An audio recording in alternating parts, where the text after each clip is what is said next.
Dżuma Alberta Camus wcale nie jest powieścią o dżumie. To znaczy, owszem, dżuma tam jest. Przychodzi, zabija szczury i ludzi, a potem odchodzi. Jest to sprytna pułapka. To nawet nie jest żadna powieść, tylko esej filozoficzny o cierpieniu, który bez dżumy byłby 10 razy krótszy i 10 razy mniej strawny. Można z niego wyciągnąć 4 interesujące punkty. Po pierwsze, reakcja człowieka na cierpienie. Kiedy człowieka dotyka jakiegoś rodzaju tragedia, jego naturalną reakcją jest zaprzeczenie. Nie bez powodu się mówi, że jest to pierwsze stadium żałoby, a im taka katastrofa jest większa i bardziej nieznana, tym trudniej jest ją wziąć na barki. Dlatego niektórzy do samego końca nie uwierzyli w epidemię COVID. O wojnach niby wiemy, ale dla tych, którzy nie wzięli w nich udziału, będzie to niezrozumiała abstrakcja. Tak samo kryzys klimatyczny. Jest to zjawisko, którego nie jesteśmy w stanie objąć rozumem i ostatecznie, nawet jeżeli jesteśmy szczerze przekonani co do jego prawdziwości i wiemy, że nas ono dotyka, nie czujemy tego. Czujemy powódź, upał, brak zimy w zimie, ale to wcale nie musi pociągać za sobą poczucia efektu cieplarnianego, gdyż między konkretnym przypadkiem a tak potężną ideą znajduje się dla ludzkiego umysłu przepaść. Nawet jeżeli któreś z tego typu zdarzeń dotknie nas osobiście, to niekoniecznie zbliżymy się do jego źródła. W cierpieniu i śmierci ich przyczyna pełni dla nas rolę drugorzędną, szczególnie jeśli jest złożona lub nie jesteśmy na nią w stanie wpłynąć. Jeżeli krzywdzi nas jakiś człowiek, wtedy możemy jeszcze skoncentrować nasze emocje i działania w konkretną stronę, ale katastrofy, takie jak wymienione wcześniej, przekraczają możliwości pojedynczego człowieka, zostawiając go bezradnym. Jest to jak najbardziej normalna reakcja ludzkiego organizmu, ale jest to też reakcja bardzo niebezpieczna. Sprawia ona bowiem, że możemy zareagować zbyt późno na nadchodzące zagrożenie.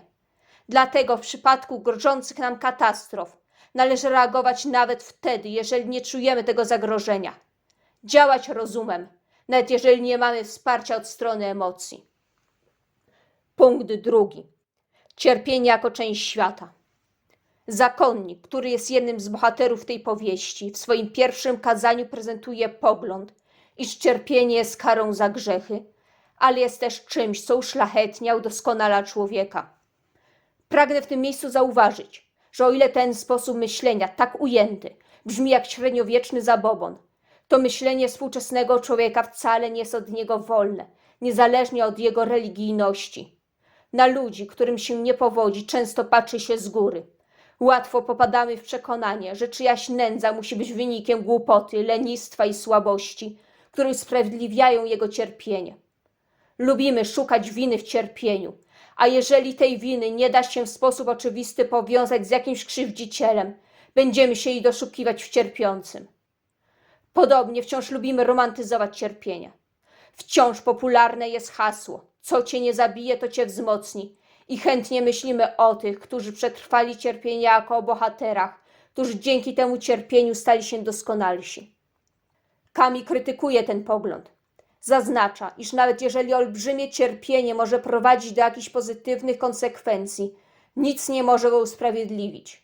Do zakonnika ten argument w pewnym momencie bardzo dobitnie trafia, wobec czego rewiduje swoją tezę w drugim kazaniu. Dochodzi do wniosku, że jeżeli pewne rodzaje cierpienia są nie do przyjęcia, należy albo odrzucić całą wiarę, albo przyjąć ją całą, wraz z niezrozumiałym cierpieniem. Skoro niewyobrażalnym jest porzucenie wiary, trzeba się zdobyć na to, aby przyjąć to, co w tej wierze wydaje się być niepojęte.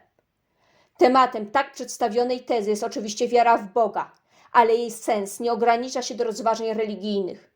Jeżeli bowiem, abstrahując od istnienia Boga, uznamy, że istnienie cierpienia w świecie sprawia, że jest on światem na wskroś złym i okrutnym i nic nie może usprawiedliwić jego istnienia, znajdujemy się w pozycji, w której trudno jest żyć.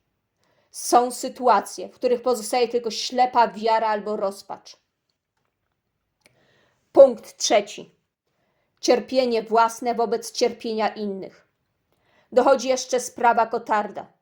Jest to postać, która uprzednio miała tak dużo własnych problemów, że nadejście zarazy właściwie jej ich ujęło, wobec czego Cotard z dżumy się cieszy.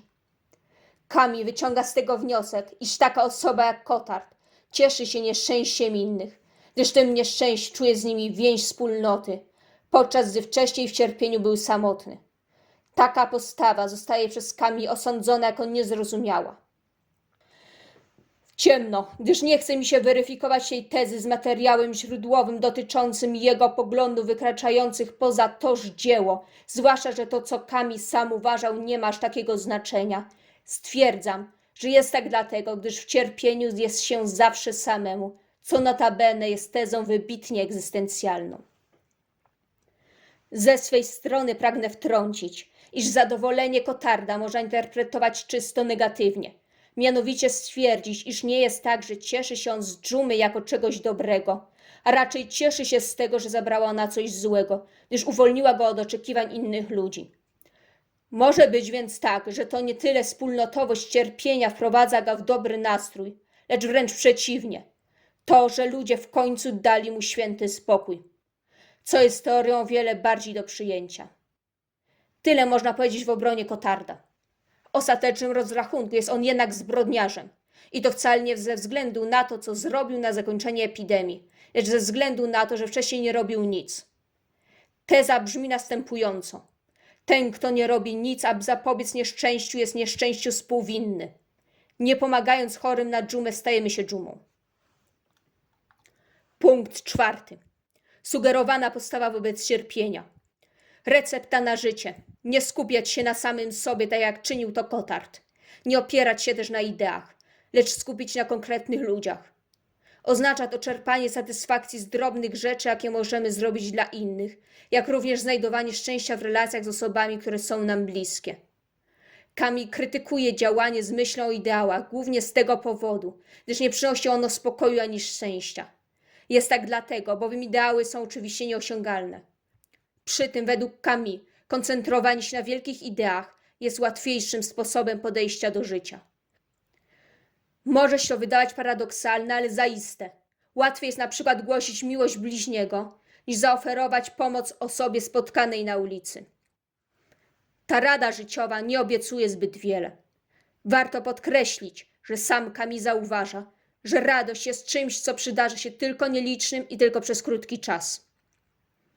Podsumowując, fabuła dość nudna, jedyne co utrzymuje uwagę czytelnika to zastanawianie się, kto umrze. Styl raczej ładny, szczególnie dla kogoś, kto nie ma fantazji, opisy wyglądu świata nie trafiają w próżnię. Co najważniejsze, tezy filozoficzne są ciekawe, dlatego oceniam to dzieło jako 8/10.